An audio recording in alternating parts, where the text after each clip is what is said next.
All right, welcome back. I am Bill Westlake, and this is Lag Demon Programming. Glad to have you here. In our last video, we were working on our player class, and we set it up so that we could print out the information about the player at any given time. There's a few more functions that we need to add to this. For instance, we need to be able to pick up items and drop items, and we need to be able to, do damage and take damage and things like that. So the do damage and take damage are easy. We can create functions for those right now. And the system will call it only when something you're interacting with it does damage to you. So, and of course, we'll have to be able to heal that damage. So, and your health will come into play on that.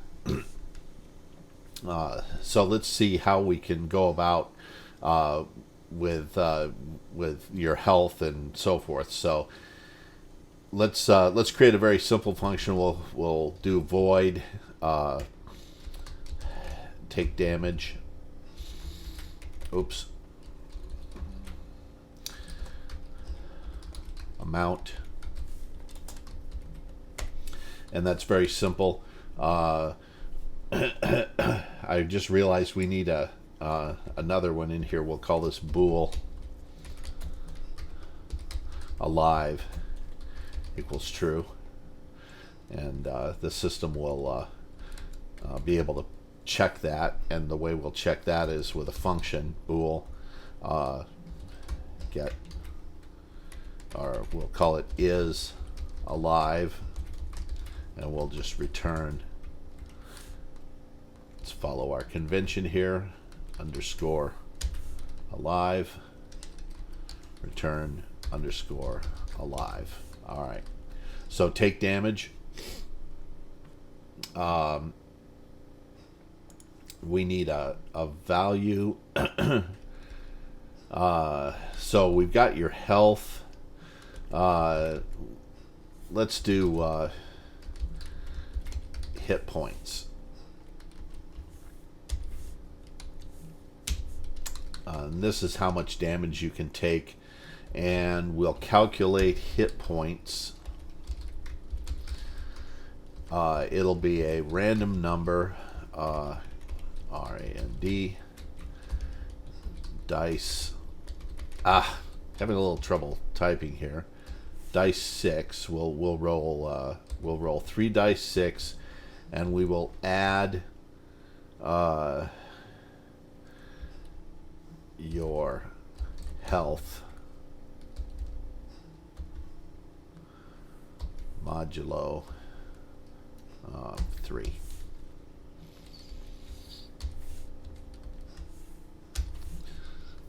So you'll get a few extra points up to 3 depending on how high your health is. Well, maybe mod 3 isn't a good way to do that. Health health divided by 3. So the higher your health is equals. All right. So the higher your health happens to roll up, the more hit points you'll have. Possibly, at least you'll get some bump on whatever your random dice roll is for your hit points. So take damage, and we'll have an int because we want to be able to restore. That's the actual hit points you have, and we'll call this damage taken, and we'll just set it equal to 0. Damage taken. All right. Okay, so take damage will take damage taken, and we'll add the amount.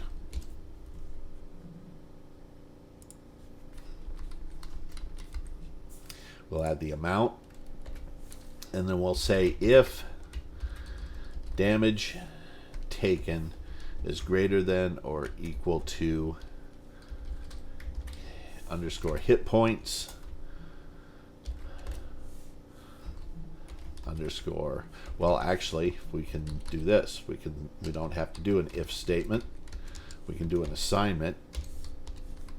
we can say underscore alive equals damage is greater than or equal to hit points. So when the damage taken equals your hit points or goes over it, alive becomes true. So this would be less than or equal to, or less than hit points. Damage taken, as long as damage taken is less than hit points, you're alive. As soon as damage taken goes to hit points or over, you're no longer alive. And that becomes false. So that's take damage. And now we can have void heal int amount.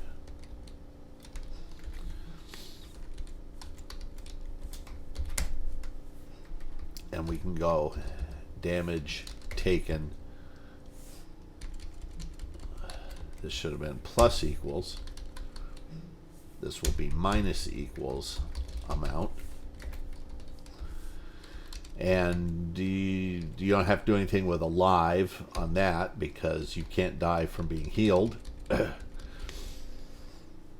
So those are two of the things. Now the next thing we have to have is an inventory. So to do that, we need to have items that you can put in an inventory. So let's create a new class. And we'll call this item. And again, I'm just going to delete the CPP file. No particular reason for the stuff that we're doing here to put it anywhere but in this. We'll include our we're going to need OStream because we're going to overload operators on this. We're going to need string for some of our information, and do we need random on this? Maybe. We'll see. I'm going to make this protected so that subclasses, if we create specialized items, subclasses of this, they'll be able to access the information in here. For our purposes, this is going to be a string name, the name of the item. Perhaps it has a value, and we'll just use an integer for now, a value. So, and perhaps it has a description.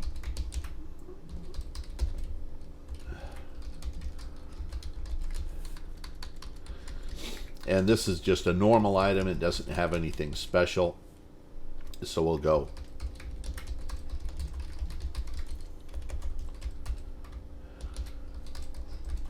give it a description, and we'll give it an int value, and then we'll do our standard thing here, underscore name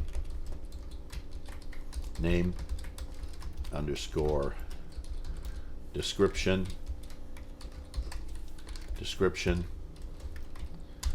underscore value.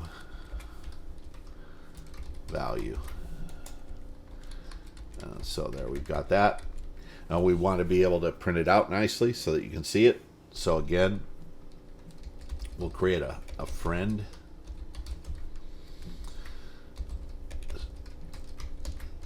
OStream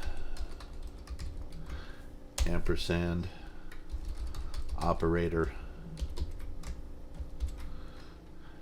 OStream ampersand OS constant item ampersand item. This one will be fairly straightforward. We'll do something similar to what we did. This needs to be standard. Over here with player, in fact, to get the format exactly the same, we'll just do this. Copy it. I have no objection to copy pasting code, especially if you're going to copy paste it and make modifications to it, and it's something like this where it's really got to be written out. There's really no way to abstract this. Possibly we could, but everything's a little bit different. So this is not a player, it's an item. It doesn't have a strength, Instead it has, and this will be the item name. It doesn't have a strength, it has a description. That's a bit long, but we can move this out here. Maybe we can make that shorter, just call it DESC. There we go. Line these up. So this will be item dot description, and it'll have a value.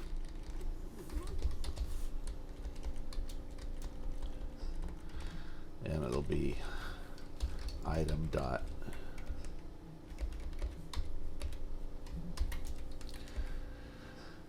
oh boy, item dot value. Okay, and we don't need this one. And there, now we've got items. And it's a basic item. It has a name, a description, and a value. So we can come over here, and this ultimately is going to be our base class for items. So we can come over here to player, and we can give the player an inventory. Very simply, what we'll do is come up here and we'll add in our vector. Vectors are just really, really nice. They work, they do a lot of things. And we've got to include our item.h. But what are we going to store in here? We really need to store an item pointer in this vector, and we'll just call this underscore inventory. All right. We need to store a pointer in there because we're going to be passing these around a lot. We don't want to. Plus, vector, you can put objects in there if you set them up right. They have to have copy constructors. They have to have default constructors. There's a variety of things. We don't have a default constructor or a copy constructor, and we really don't want one. We don't want to copy this. We'll just create it. Once we create an item, we'll pass it around as a pointer. And that means, though, that we're going to need to have a destructor on this because we've got to go through this vector and eliminate these items from this inventory in some way, possibly. Well, no, actually we don't, because we're not going to own these. These pointers will be created elsewhere. They'll be created by the game. So you'll just be holding a pointer to it. So we don't need to destroy them. But we do need to be able to add one to our inventory. So void add item, we'll call it. And we'll call it item pointer item. So we're just going to be storing the address of this, and this is really easy. Inventory dot pushback item.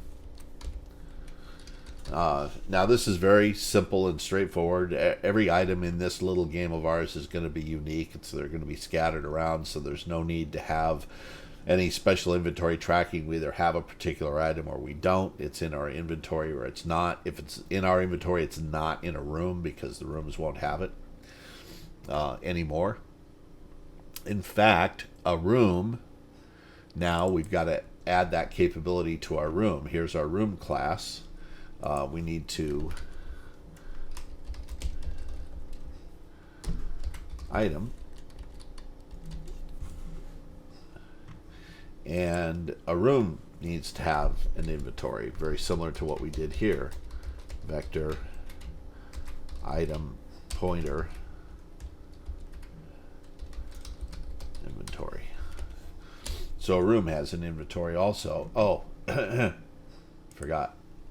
We also need to be able to drop an item, or actually remove an item from our inventory.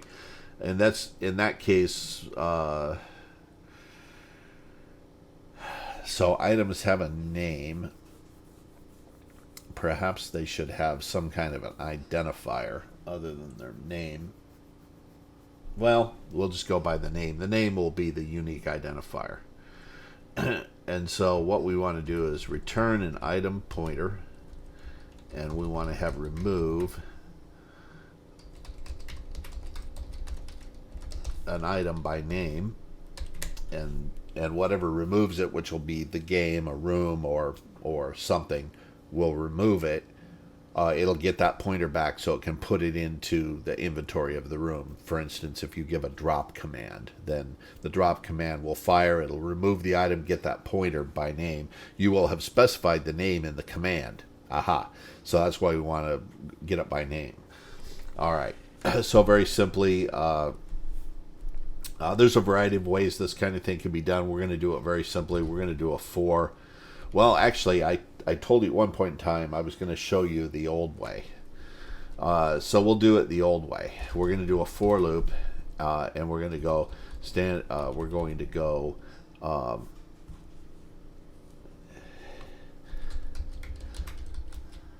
vector item pointer dot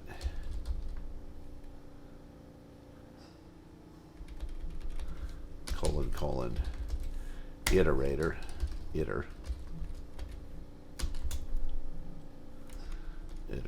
equals, and we want this to be our inventory dot begin. Then we're going to go iter does not equal underscore inventory dot end, and then we're going to go plus plus iter. All right. This is the older style of using iterators with a standard for loop. This is just like when we said I equals 0, integer I equals 0, I is less than 10, I plus plus. It's exactly the same pattern. The only difference is we're going into the standard vector item pointer that we've created, type, and getting an iterator type and calling it iter, and initializing it to our inventory begin, which returns an iterator. If we hover over this, you'll see that it's a standard vector item pointer iterator is what that returns. So it initializes this iterator.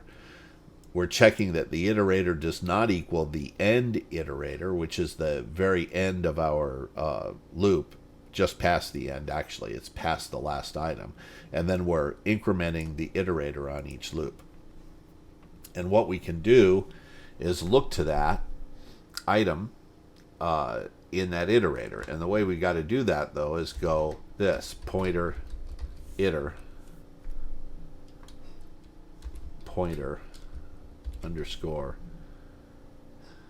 name if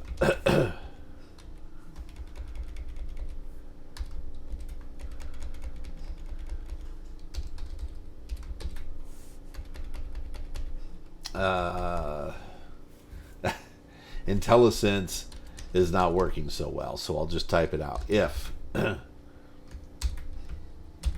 pointer iter pointer underscore name equals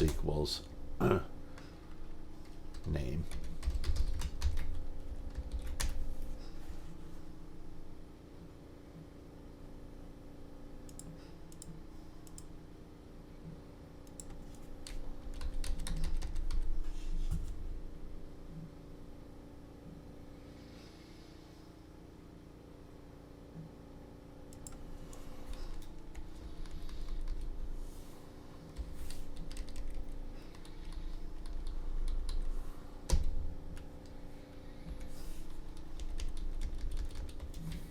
it's been a while since I did it this way.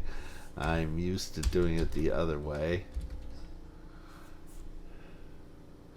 It's an item, and an item has a name. Oh, we don't have access to that. That's what the problem is. Okay, so the standard string get name return name. And we want to go int get value. These are called accessors. Return underscore value underscore name. And in our room is where we're having to, is it our room or our player? That's supposed to be item.h. Player.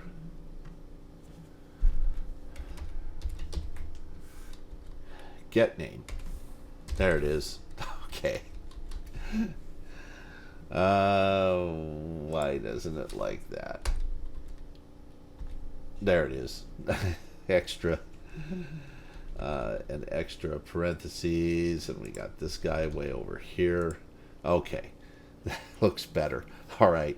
So this iterator position that we're at is not the item itself. We have to, it looks like a pointer dereference. It really isn't a pointer dereference. It's an iterator dereference. When we say pointer iter, we're dereferencing the iterator object to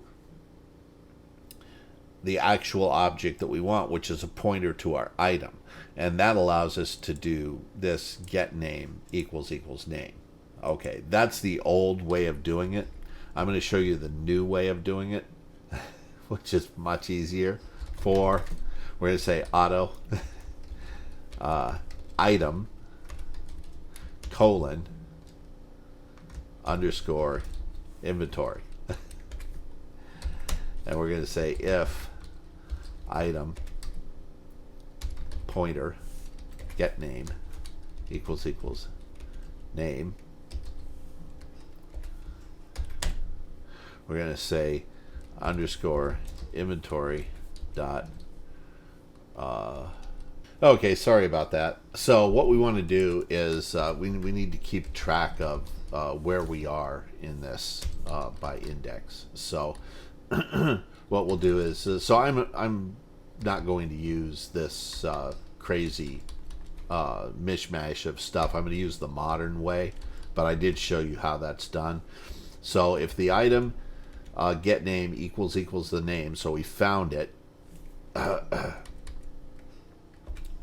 First of all, what we want to do is we want to go through here and we want to say idx plus plus. We want to increment this index each time we go around, and we want to save the actual pointer item. So what we want is item pointer underscore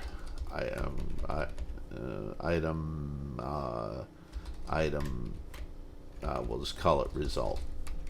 That's it. We'll call it result. So here we can say result equals item, and we can break from this loop, and that'll bring us down here.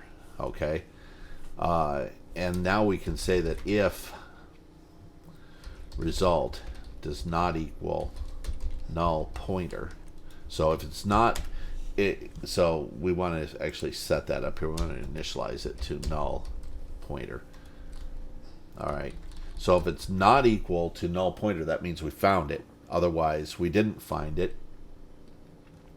If we found it, we need to remove it from the inventory, and the way we're going to do that is with inventory dot erase underscore inventory dot begin plus idx. All right. And then we're going to return our result.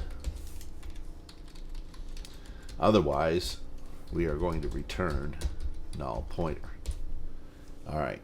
Now, I don't really like returning null pointer, and at some point in time, there are some interesting things we can do with pointers to return better results. But for now, we'll just return a null pointer, and we'll have to check for it. If we try to remove an item and it's not there, we'll get a null pointer. So let me go over this and make sure we understand what it does. Pull that up a little bit. So we've got a index here that starts off at 0. We've got a result which starts off as null pointer, and we take our inventory and we iterate over each item in the inventory, looking at the name to see if it matches the name given here. If it matches the name given there, we set the result pointer to that item. So we now have the pointer, and we break. Otherwise, we move to the next index, index plus plus, we check the next one and the next one. So this index starts off at 0. If we found the first item, then the index is 0. Okay, and it goes around, and whatever index this is, that's the index of the item that we found. Then, if that result is not a null pointer, which means we found one, we'll go into the inventory and erase that point. IDX, then it's the beginning of the inventory plus the IDX, and we will return the result. Otherwise, we'll return null pointer. Okay? So that removes an item. So now we've got the ability to add an item and remove an item to and from the player character. All right? We need to do exactly the same thing with the room, because rooms can have items too. And then we need to be able to print out the inventory of both this guy and the room. And I'll show you how we're going to do that. So let's go to I'm just going to copy all this code. We could build another separate class just for inventory. Actually, you know what?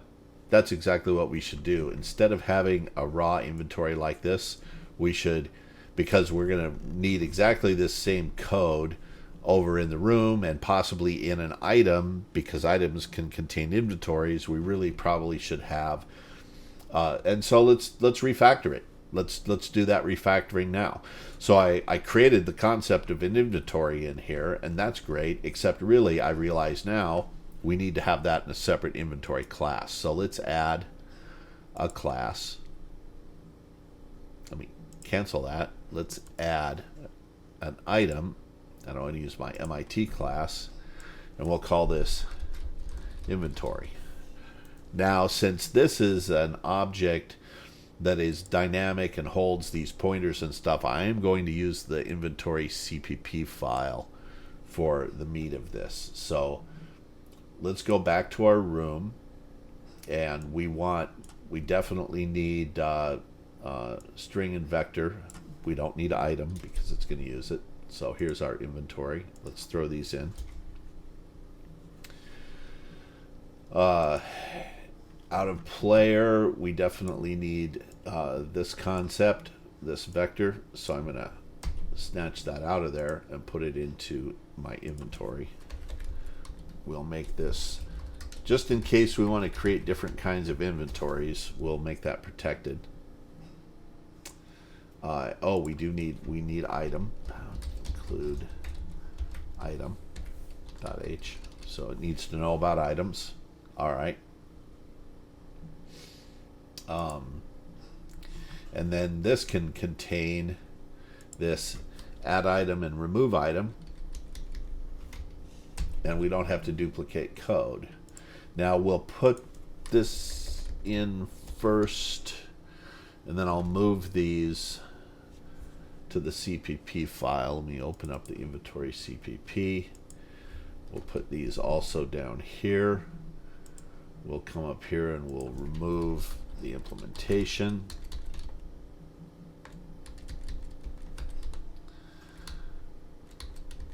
Do this and this.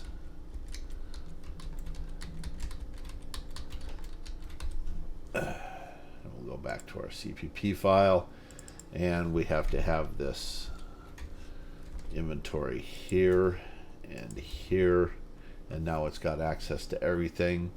And so now we have an inventory component that we can just plug in to our characters, and all they need to do is have a very simple function that just calls this. So let's go now back to our player, and instead of that inventory, we're going to add our inventory here, inventory.h. So we can create one. We need an inventory, and it's just an inventory. And now we can very simply create an add and remove function here. We can go void add item pointer item. We'll go, we call it underscore inventory, yes. We'll go underscore inventory dot add item.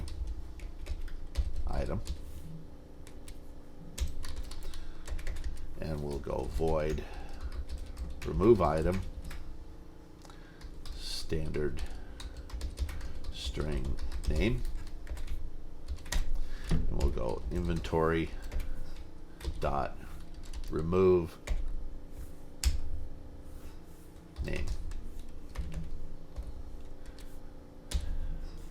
So I just called it remove on there. I called it remove item here. We might have other things, so this is at a higher level, so we want to specify we're removing an item. This is the inventory. It only contains items, so remove is just fine. And in fact, I didn't even have to call this add item. I could have just called this add. Let's change that. We'll go back to inventory.h, call it add. Inventory.cpp, we'll make it add. Add and remove.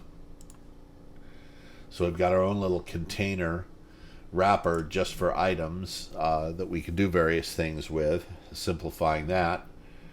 Let's make sure everything compiles. We might have some errors here. Yeah, we got a couple. So let's see what we did wrong here. Semicolon, missing semicolon. That's an easy one.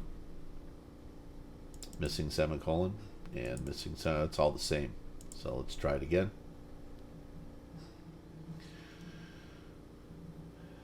There we go. It compiles. So that's it for this video. This went a little bit long, I do believe, but that's okay.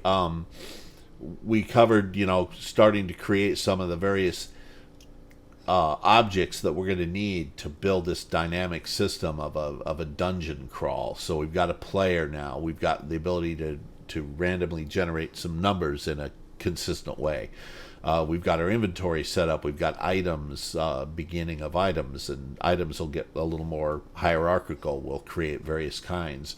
In the next video, we'll maybe create another type of player, something to interact with there, and start putting together the dynamics of how the game works.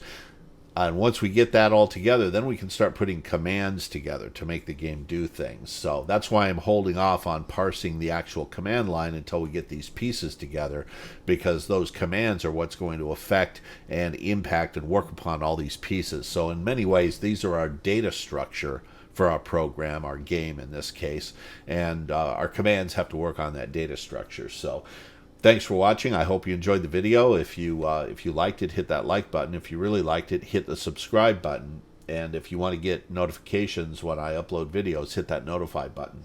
Thanks for watching, and I'll see you in the next video.